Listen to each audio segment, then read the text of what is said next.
말씀을 공독할 때에 다 함께 오늘 나에게 주시는 말씀으로 알고 경청하시기를 바랍니다.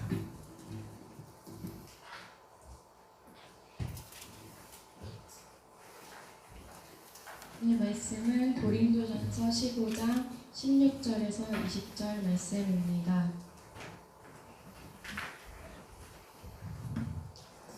만일 죽은 자가 다시 살아나는 일이 없으면 그리스도도 다시 살아나신 일이 없을 터이요. 그리스도께서 다시 살아나신 일이 없으면 너희의 믿음도 헛되고 너희가 여전히 죄 가운데 있을 것이요.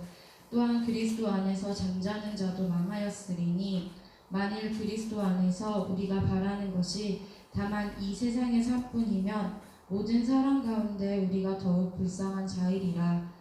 그러나 이제 그리스도께서 죽은 자 가운데서 다시 살아나사 잠자는 자들의 첫 열매가 되셨도다. 아멘. 아멘. 오늘 우리에게 주신 하나님 말씀입니다. 이 시간에 특별한 찬양으로 이 부활의 아침에 영광을 돌리는 특별 찬양이 있겠습니다. 우리 김재우 집사님 나오셔서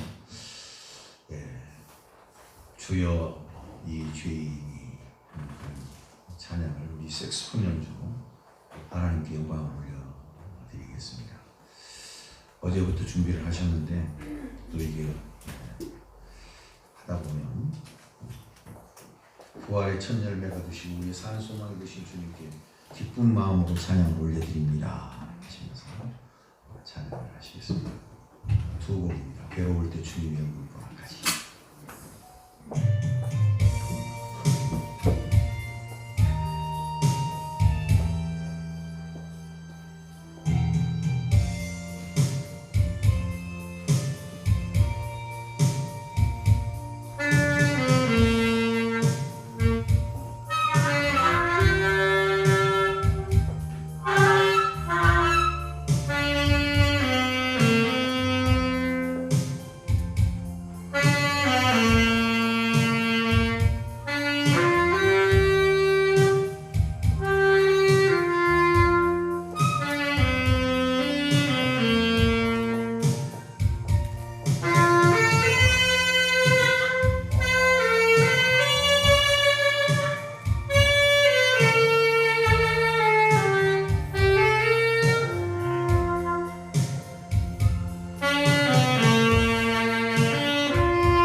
아멘.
아멘. 아멘. 할렐루야. 감사합니다. 집사님 오늘 찬양 부른 거 전 세계를 탑니다. 왜냐하면 우리 교회 지금 예배 실황을 녹화를 하기 때문에 유튜브에서 군산 회복교회를 이렇게 검색하면 우리 김재우 집사님 찬양 오늘 말씀 다 함께 듣고 또 계속해서 들을 수 있습니다. 우리 미니한테 수원에 살고 있는 미니한테 전화해서 꼭 검색해서 오늘 우리 김재우 집사님 찬양한 거 딸한테 들어보라고 하십시오. 사위랑 손주들 다. 예수님 부활하셨습니다. 아멘. 따라합시다. 오직 예수님, 오직 예배, 오직 천국. 아멘. 예. 사실 갈릴리라고 하는 작은 마을에 가난한 목수의 아들로 이 땅에 오신 메시아 예수님. 늘 사람들은 예수님이 메시아라고 말씀을 하셨지만 잘 믿지 못했고 또 거기에 별 그렇게 반응을 하지 않았습니다. 그런데 공생애를 사실 때쯤 제자들은 자주 예수님께 물어봤습니다. 예수님 메시아가 맞습니까? 맞다. 그러시다면 표적을 좀 보여주세요. 예수님 표적을 보여주세요. 그렇게 예수님께 질문을 했습니다. 그때 예수님께서 나는 너희들에게 요나의 표적밖에 보여줄 것이 없다. 그렇게 말씀을 하셨습니다. 그 말씀의 의미, 내용인 즉슨 내가 살아가는 제자에게 팔리고 그 팔림으로 인하여서 십자가에 달려 죽고 죽은 지 3일 후에 다시 부활하는 것, 이것이 너희들에게 보여줄 표적이다. 그리고 내가 온 것은 말씀대로 왔고 말씀대로 대속의 제물이 되고 말씀대로 부활하신다 라고 하는 것을 제자들에게 가르쳐 주신 것이죠. 오늘 이 부활의 아침, 이 부활의 주일은 정말 우리들에게 산 소망이 되신 예수님, 우리가 바라는 영원한 부활을 그대로 과감없이 증명해 주시는 예수님의 부활, 이 부활 사건은 우리 신앙의 정말로 영원한 소망이자 든든한 기둥이고 기초가 되는 하나님의 큰 은혜인 줄로 믿습니다. 이 세상을 살아가는 모든 사람들이 죽음이라는 단어 앞에 쩔쩔맵니다. 많은 사람들이 아무리 훌륭하고 아무리 똑똑하고 인품이 좋고 성품 인격이 좋아도 많은 것을 소유했어도 인생은 누구나 다 죽는다라고 하는 이 명제 앞에 성경 말씀 히브리서 9장 사람이 한 번 죽는 것은 정한 이치로되 이 이치 앞에 모든 사람은 죽고 죽어가고 있습니다. 지금 이 시간에도 많은 사람들이 죽어갑니다. 알게 모르게 나이가 많이 드셔서 돌아가시는 분도 계시고 불의의 사고로 돌아가시는 분들도 계시고 먹지 못해 기아로 죽어가는 분들도 있습니다. 한 통계에 의하면 1초 똑딱 하는 순간에 못 먹어서 5명씩 죽어간다는 통계도 있습니다. 여러분, 인생은 모두가 다 죽게 되어 있습니다. 드린 말씀처럼 히브리서 9장 27절 28절 한 번 죽는 것은 사람에게 정해진 것이요 그 후에는 심판이 있으리니 이와 같이 그리스도도 많은 사람의 죄를 담당하시려고 단번에 들이신 바 되셨고 구원에 이르게 하기 위하여 죄와 상관없이 자기를 바라는 자들에게 두 번째 나타나시느니라 말씀하고 있습니다. 사랑하는 성도 여러분, 우리도 마찬가지입니다. 언젠가는 우리도 이 땅을 떠납니다. 언젠가는 우리도 이 세상과 이별할 때가 있다는 사실은 이건 엄연한 하나님께서 정하신 말씀대로 이루어지는 현실 상황 그대로입니다. 예수님도 어찌 보면 세상 사람들이 죽는 것처럼 육체적 사망, 육체적 죽음을 당하셨지요. 그러나 예수님의 죽음은 좀 그 삶의 문제가 다릅니다. 이 땅에 대속의 제물이 되시기 위한 죽음이셨습니다. 나이가 많이 들어서 연로하셔서 불의의 사고로 못 먹어서가 아니라 대속의 제물이 되시기 위한 죽음이셨습니다.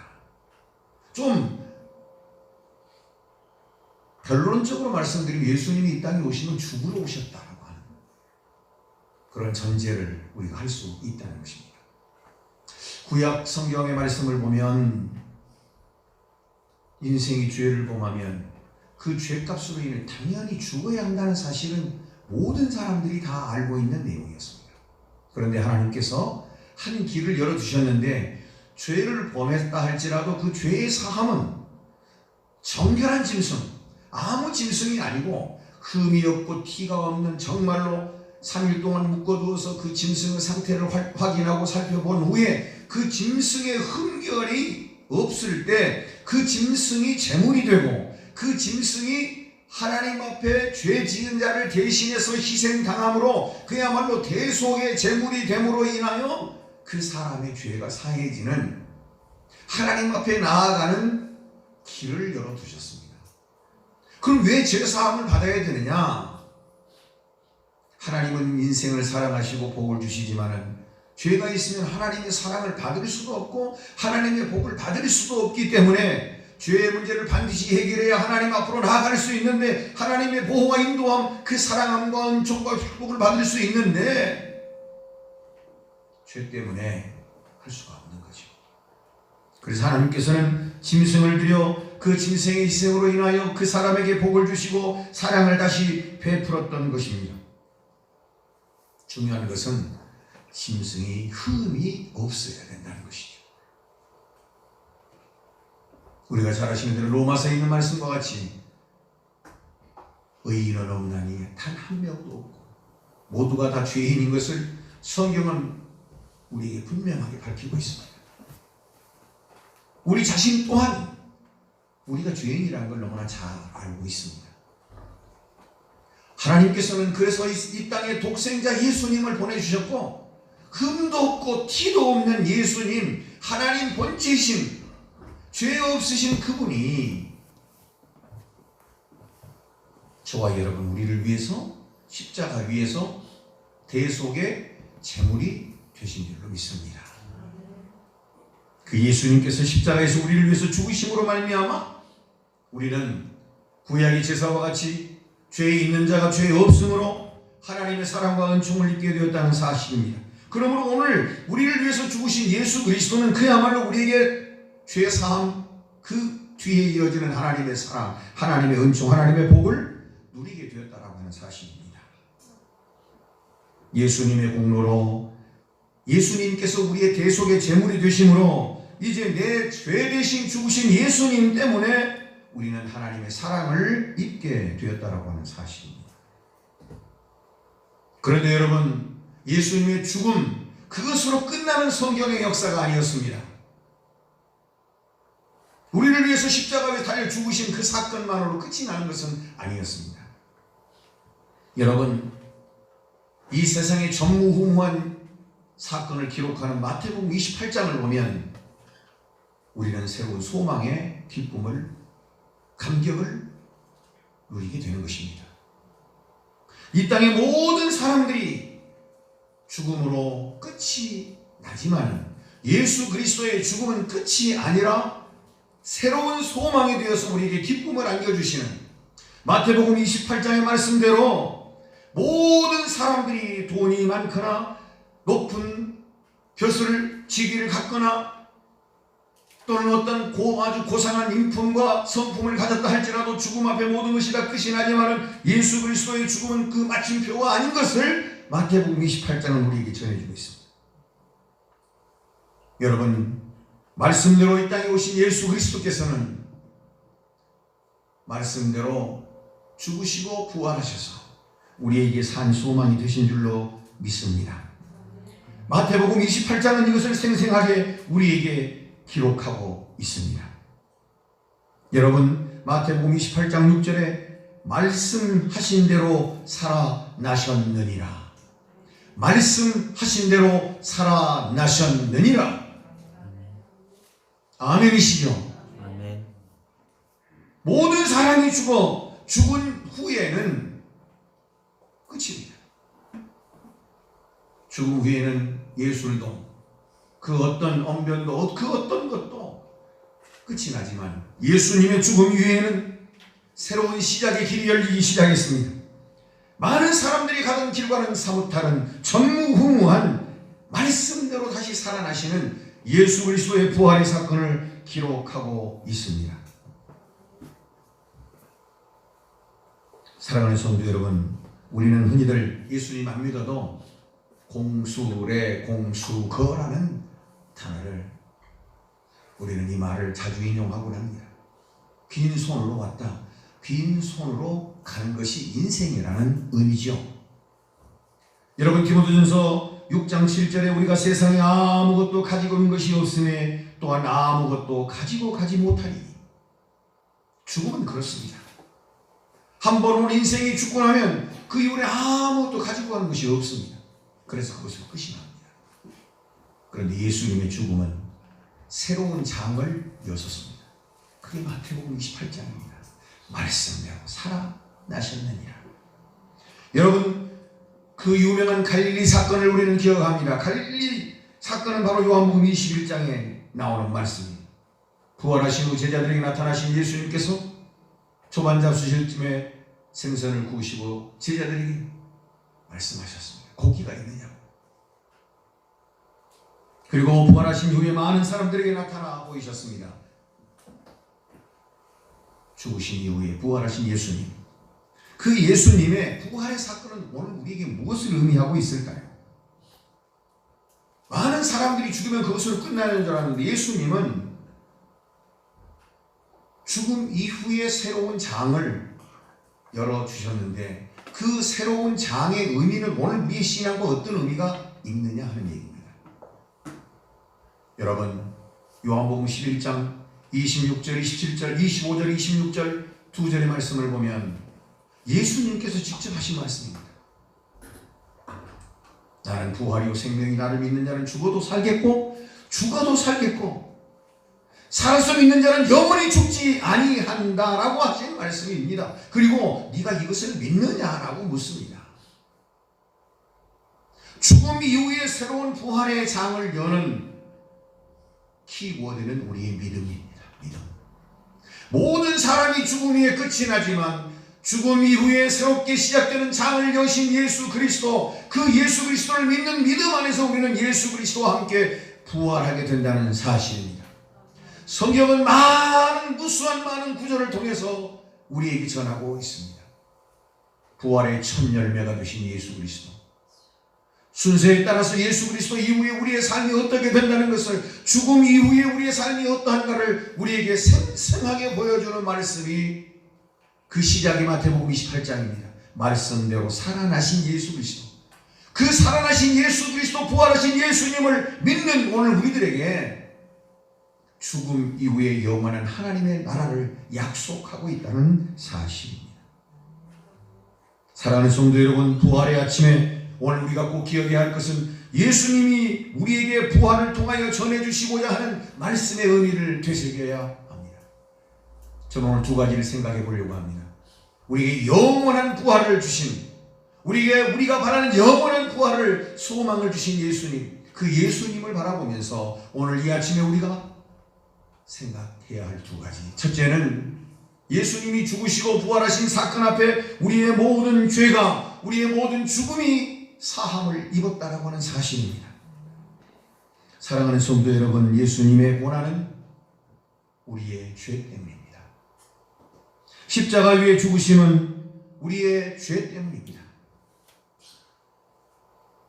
죄로는 하나님 앞에 설 수가 없습니다. 하나님 거룩하신 너희도 거룩하라 하셨고, 죄에 있는 자가 하나님 앞에 설 수 없다라고 하는 말씀은 성경 전체에 요약된 말씀입니다. 그래서 요한복음 3장 16절에 하나님이 세상을 이처럼 사랑하사 독생자를 주셨으니 이는 누구든지 저를 믿는 자마다 멸망치 아니하고 영생을 얻게 하려 하심이라. 십자가의 고난은 우리의 죄 때문이었습니다. 그래서 그 예수님 믿어야 오늘 우리는 죄 사함을 얻게 되는 것입니다. 어떤 의로도 우리는 구원을 받을 수가 없는 것이죠. 우리의 어떤 행위로 구원을 받을 수가 없는 겁니다. 예수님 믿어야 구원함을 얻게 되는 것입니다. 이 땅에 죄가 많고 아직도 멸망의 길로 향하여 가는 자들이 많이 있습니다. 그러나 우리의 삶이, 우리의 형편이 변변치 않아도 예수 그리스도를 구주로 믿고 고백하며 살아가는 자들을, 그 자들을 예수 그리스도의 십자가 보혈 아래 모으시고 예수 그리스도의 십자가의 권세로 모든 죄로부터 묶이지 않고 매이지 않고 자유함을 누리게 하신 줄로 믿습니다. 사실 제가 오늘 함께 찬양을 불러보려고 했는데 시간이 많지 않아서, 여러분 우리 찬양 중에 6월절 어린 양의 피로 나의 삶의 문이 열렸네, 저 어둠의 권세는 힘이 없네, 주 보혈의 능력으로 원수가 나를 정죄할 때도 난 의롭게 설 수 있네, 난 더 이상 정죄함 없네, 난 주 보혈 아래 있네, 난 주 보혈 아래 있네, 그 피로 내 죄 사했네, 하나님의 긍휼 날 거룩해 하시었네, 난 주 보혈 아래 있네, 난 원수의 어떠한 공격에도 더 이상 넘어지지 않네, 난 주 보혈 아래 있네. 십자가 보혈 아래 우리는 있게 되고, 나는 십자가 주님 보혈 아래서 죄 사함을 누리고, 죄 사함을 누림과 동시에 죄에 매이지 않고 죄의 자유함으로 살아가게 되는 줄로 믿습니다. 예수 그리스도의 십자가의 고난과 부활을, 이 사건 앞에 오늘 우리가 우리의 신앙을 꼭 살피는, 점검하는 시간이 필요합니다. 난 십자가 보혈 아래 내 죄 사함을 받고 그 죄 사함의 정죄함을, 다시는 정죄함이 없는 자유함을 누리는 그러한 자로 살고 있는가를 우리 스스로가 좀 점검해야 한다는 사실입니다. 여러분, 종교개혁자인 마틴 루터라는 사람 여러분 잘 아십니다. 사실 마틴 루터는 법학도였습니다. 법대를 다니는 학생, 법학도였습니다. 그런데 어느 여름날 친구와 함께 길을 가다가 소나기를 만나죠. 아시는 대로 소나기 가운데 천둥번개가 이렇게 쳤지요. 같이 가던 친구가 벼락에 맞아서 그냥 그 자리에서 죽었습니다. 그때 마틴 루터는 깜짝 놀라고 그 자리에서 무릎을 꿇었다고 합니다. 그리고 하나님 왜 저를 살려주십니까? 친구가 새카맣게 타서 벼락을 맞아 죽었어요. 하나님 왜 저를 살려주십니까? 그리고 그 길로 그를 회심하고 수도사가 되기로, 신부가 되기로 그 자리에서 결심을 하고 이렇습니다. 그래서 법학을 공부하는 학생이 적고 신학을 공부하게 되죠. 그리고 수도사가 됩니다. 그런데 늘 마틴 루터 마음속에 수도사, 신부가 되었음에도 불구하고 늘 한켠에 괴로움이 있었습니다. 그게 뭐냐? 구원의 문제였습니다. 내가 예수님 믿는다고 하지만 이게 왠지 찝찝하고 왠지 이게 안 되는 거였습니다. 당시의 성당 천주교에서는 교리적 삶에 대한 요청이 있었는데 그게 뭐냐면 구원은 하나님의 은혜로 되지만 그 하나님의 그 은혜 갖고는 되지 않고 인간의 행위적인 요소가 가미되어야 된다라고 하는 그런 교리가 있었죠. 그러니까 마틴 루터는 늘 가슴에 내가 예수님 믿고 내가 참 어렵게 산다고 하는데도 늘 마음 한켠에 죄의 문제가 해결되지 않는 것이었어요. 그래서 내가 이걸 어떻게 고민하는 한 일화를 보면 마틴 루터가 자기도 신부지만은 자기 위에 계시는 신부님 앞에 늘 고해성사를 하게 되는데 자기가 공부하다가 길을 가다가 무슨 뭐 하다가 계속해서 죄의 문제가 드러날 때마다 마틴 루터는 그 수석 신부에게 달려갔다고 합니다. 그리고 그 신부 앞에 무릎을 꿇고 고해성사를 했다고 합니다. 오늘 제가 이런 잘못을 범했는데 이렇게 고백을 했다고 합니다. 고해성사를 했다고 합니다. 하루에도 수십 번 마틴 루터가 쫓아오니까 그 수석 신부가 이렇게 얘기했다고 합니다. 어이 마틴 루터 신부, 자네는 말이야 하루에도 수십 번씩 나한테 이렇게 올라오는데 앞으로는 자네의 모든 죄를 좀 모아가지고 죄를 좀 한테 이렇게 뭉뚱그려가지고 한 번에 나한테 와서 고해를 하시게. 굉장히 마음의 부담을 안고 이걸 어떻게 하다가 우리가 너무나 잘 아는 로마서 1장 17절 말씀을 발견하게 됩니다. 의인은 믿음으로 말미암아 살게 된다는 사실입니다. 인간은 다 죄인이고 인간은 부족하고 연약하지만 난 주 보혈 아래 있네. 주님 보혈, 십자가 보혈 아래서 내 죄가 사함을 받고 이제 그 죄에 얽매이지 않는다는 사실을 깨달았습니다. 오늘 우리는 다 부족하고 연약한 자들입니다. 저도 마찬가지예요. 여러분도 마찬가지. 다 약점이 있고 단점이 있습니다. 그러나 거기에 매이지 않는 것은 오늘도 내가 고개를 들어 하나님을 향하여 난 주의 보혈 아래 있네. 주 십자가 보혈 아래 내 죄가 정죄함을 입지 아니하고 다시는 내가 속죄함을 통해서 자유함을 누리게 된다는 사실을 고백할 수 있다는 거예요. 아멘. 오늘 이거에 얽매이는 것은 사단이 악한 마귀가 우리에게 주는 마음이고 두려움입니다. 그렇다고 해서 죄를 짓고서 그게 아니고 죄가 딱 현상적으로 나타날 때 그 죄를 이길 수 있는 자유함은 뭐냐? 난 주 보혈 아래 있네. 보혈 아래 있는 자가 그 죄와는 거리가 있는 거예요.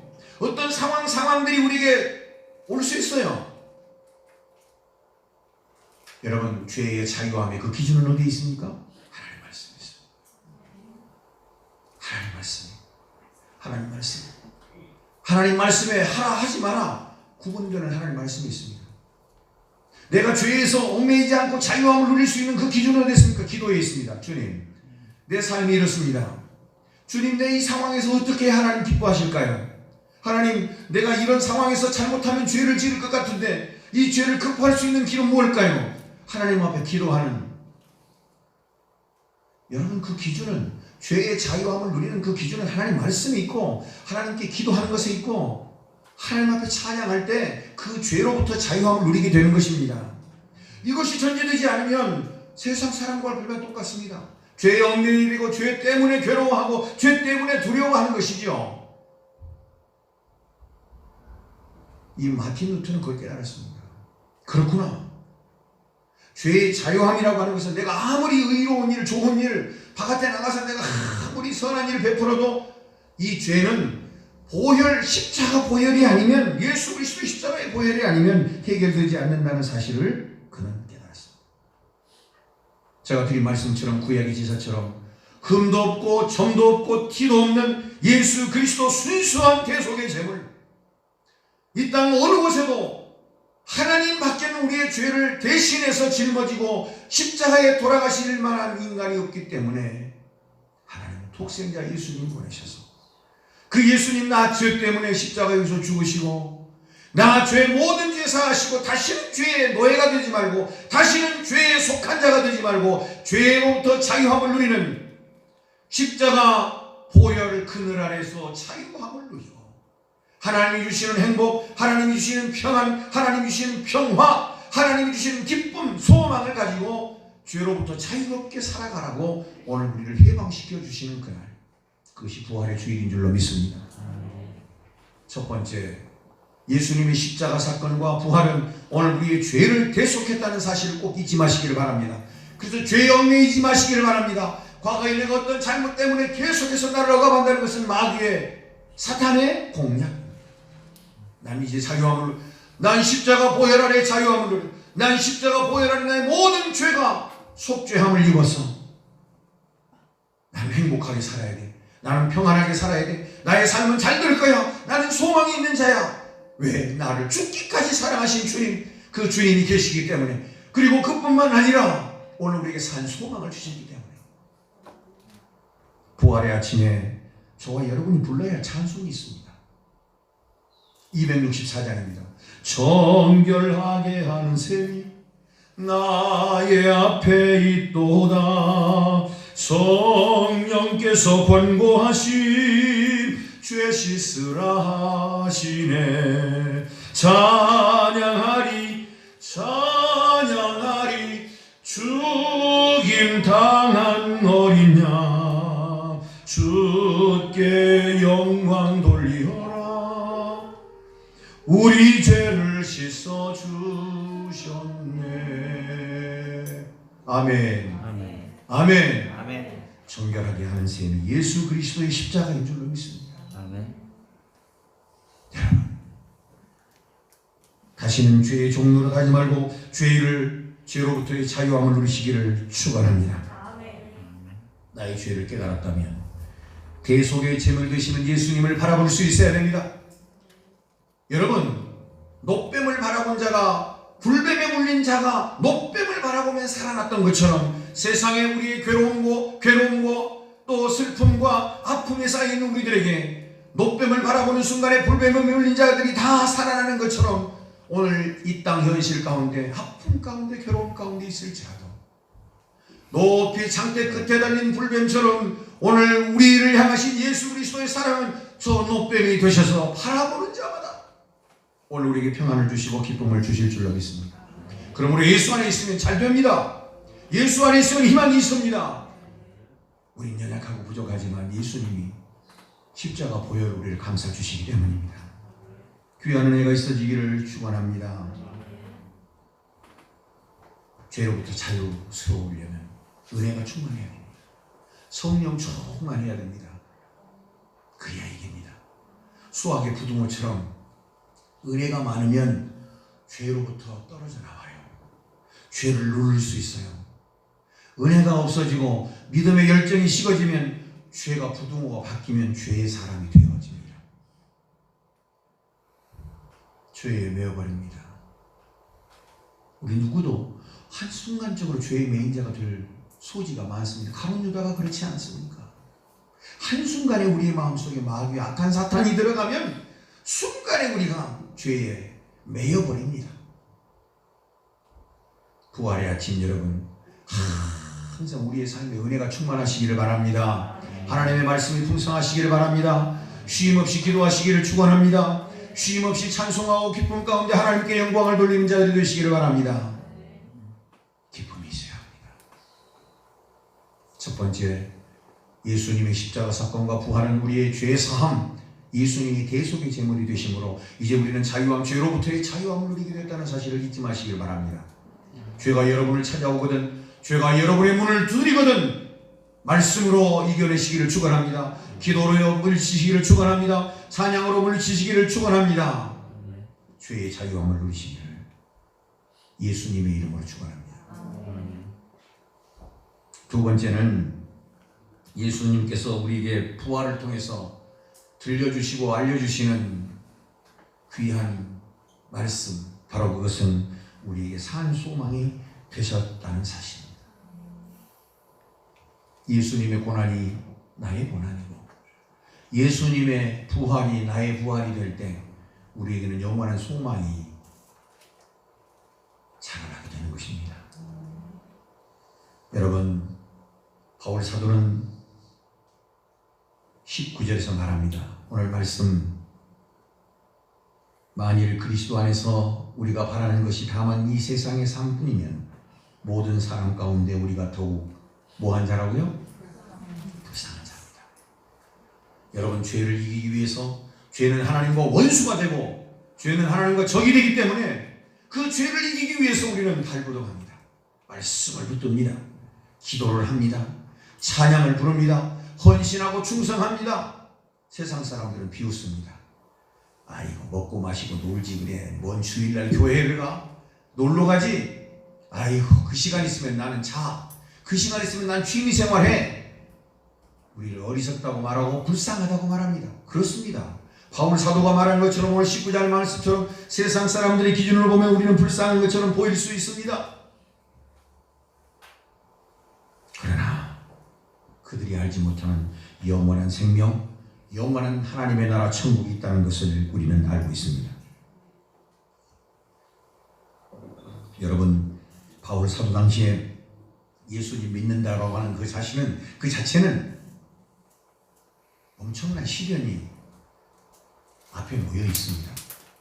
예수님 고백하는 순간에 잡혀갑니다. 잡혀가는 것만 문제가 아니라, 여러분, 로마의 원형 경기장이 있었다고 합니다. 엄청난 큰 경기장에 예수 믿는 사람들을 박해하기 위해서 예수 믿는 사람을 묶어가지고 잡아다가 그 경기장 안에다가 사람을 집어넣으면 며칠 동안 굶주린 사자가 그 사람을 어떻게 하겠습니까? 물어뜯고 갈기갈기 찢지 않겠어요? 그 생생한 모습을 사람들이 보고 즐기도록 했단 말이에요. 그리고 예수님을 믿으면 이렇게 된다는 것을 암묵적으로 그들에게 보여주는 거예요.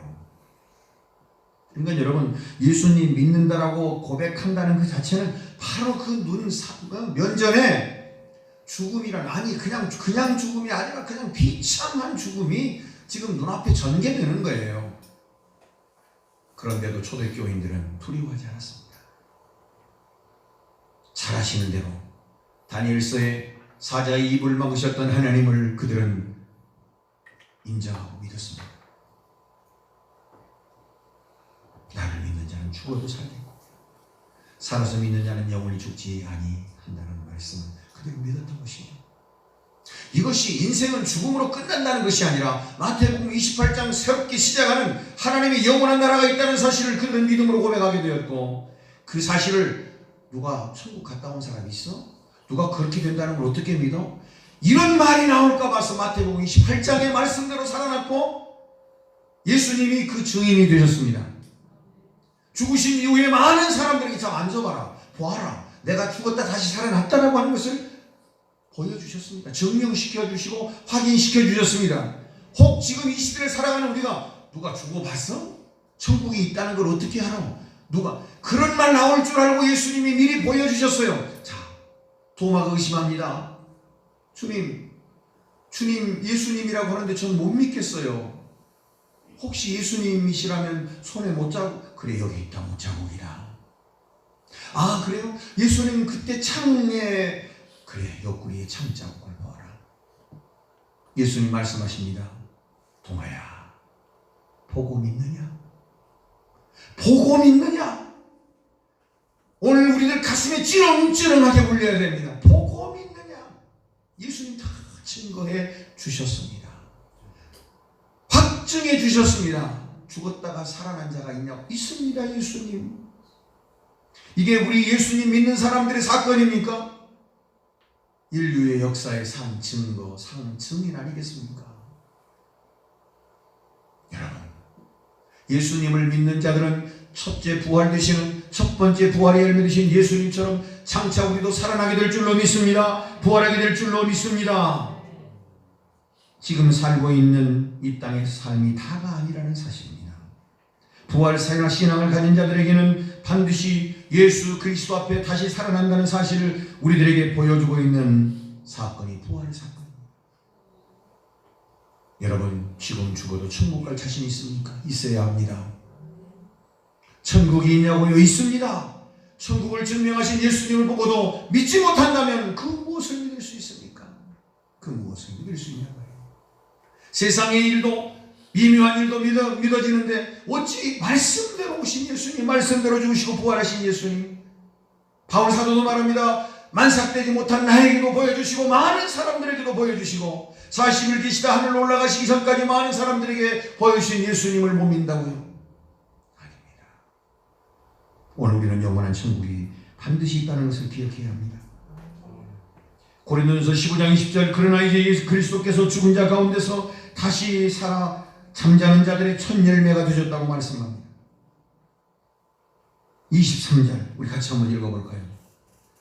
시작. 그러면 각각 자기 차례대로 되리니 먼저는 첫 열매인 그리스도요, 다음에는 그가 강림하실 때 그리스도에게 뭐한 자요? 뭐한 자요? 누가 속했습니까? 믿음으로 속한 자들. 예수님 믿음으로 속한 자. 다시 한번 읽어봅시다. 고린도전서 15장 23절, 오늘 본문 20절까지 읽었는데 그 이후에 20절 시작. 그러나